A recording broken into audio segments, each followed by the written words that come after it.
In this video, I'm going to share with you 3 common mistakes I see people make when they start working with their ancestors. My name is Z, and I'm a manifestation and clair development coach, and I help people just like you develop your clairs so you can actually manifest the life that you desire and strengthen your connection with your ancestors. Number 1, they fear their ancestors. Why are you fearing your ancestors? I actually see this quite a bit. People tend to fear if they're gonna make a mistake or if they're gonna say something wrong, or they're just like, honey, I don't want no ghosts in my house. And that is perfectly fine. One thing I do want to highlight, historically, many of us, especially folks who have been marginalized, tend to fear their ancestors because of colonialism. They're not going to do anything to you. They actually want to come love you and help usher in prosperity and wealth and happiness. So if you are feeling a little scared of your ancestors, maybe sit with your journal and see why, or come see someone like me who can actually help you work through it. So number 2, they don't leave an offering for their ancestors. I see this so often and it hurts my heart. I know everyone is going through a phase of re-educating ourselves because these are things that we need to learn again, right?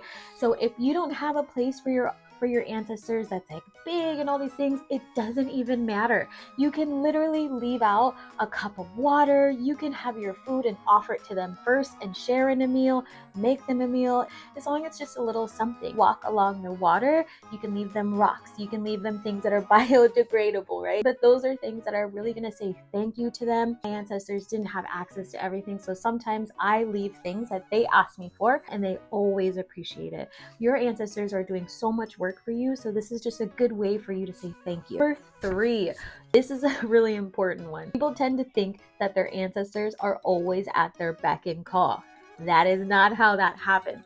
And I see this kind of come to the surface sometimes when people start to worry about where their ancestors went, or why is it that they're not responding. And they have this like subtle resistance about the communication.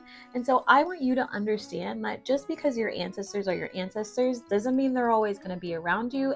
They are also living in another realm. They have things that they want to do. They have people that they want to visit. And sometimes you have different ancestors come to you during different times to help you with a very specific phase in your life. So do not think that they're just going to come whenever you snap your fingers. It's such an honor. So celebrate them as much as you can. Be in the moment. Love them, because they might just go and hang out someplace else for a little bit. So enjoy every single second you have with them. My name is Z, and hopefully I will see you at Z's School for the Gifted. The link is in the description. Be sure to like, subscribe, and follow along.